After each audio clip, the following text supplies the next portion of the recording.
আজকে গিয়েছিলাম বাগেরহাট জেলার ফকিরহাট উপজেলার নোয়াপাড়াতে। আর সেখানে গিয়ে দেখলাম 250 বছরের পুরনো জমিদার বাড়ি, নোয়াপাড়া শহীদ স্মৃতি মহাবিদ্যালয়।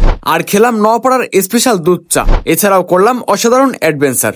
আজকে সকালবেলা বাগেরহাট দলাটানা ব্রিজের ওপর থেকে রওনা দিয়ে টোল প্লাজা হয়ে পৌঁছে গেলাম জিরো পয়েন্টে।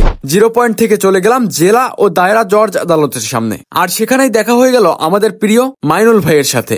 সে সকালবেলা জগিং করতে বের হয়েছিল আর আমি ট্রাভেল। এভাবেই চলতে চলতে পৌঁছে গেলাম বাগেরহাট সার্কিট হাউসের সামনে। সেখান থেকে আবার খানজাহান আলী মাজারে। মাজার থেকে রওনা দিয়ে কিছু দূর যেতেই আমাদের আল আমিন ভাই সাহায্যের হাত বাড়িয়ে দিল। তার গাড়ি ধরে চলতে শুরু করলাম। চলতে চলতে পৌঁছে গেলাম 60 গম্বুজ মসজিদের সামনে। 60 গম্বুজ থেকে আবার চলতে চলতে পৌঁছে গেলাম C&B বাজারে। সে আমাকে প্রায় 10 কিলোমিটার হেল্প করেছিল। তাকে বিদায় আর ধন্যবাদ দিয়ে আবার চলতে শুরু করলাম। ভিডিওটি কোথা থেকে দেখছেন কমেন্টে জানাবেন। চলতে চলতে ফাইনালি পৌঁছে গেলাম টাউন নোয়াপাড়ায়। সেখান থেকে চলে গেলাম তৃপ্তি ফিলিং স্টেশনে এবং তার বিপরীতেই ছিল একটি রাস্তা, যে রাস্তা ধরেই মূলত যেতে হয় জমিদার বাড়ি। আমি জমিদার বাড়িতে ঢুকে পড়লাম। আমার সাথে যুক্ত হলো মাহফুজ ভাই। বাড়ির ভিতরে ঢুকে কেমন যেন একটা গম্ভীর ভাব আর পুরনো গন্ধ আসছিল।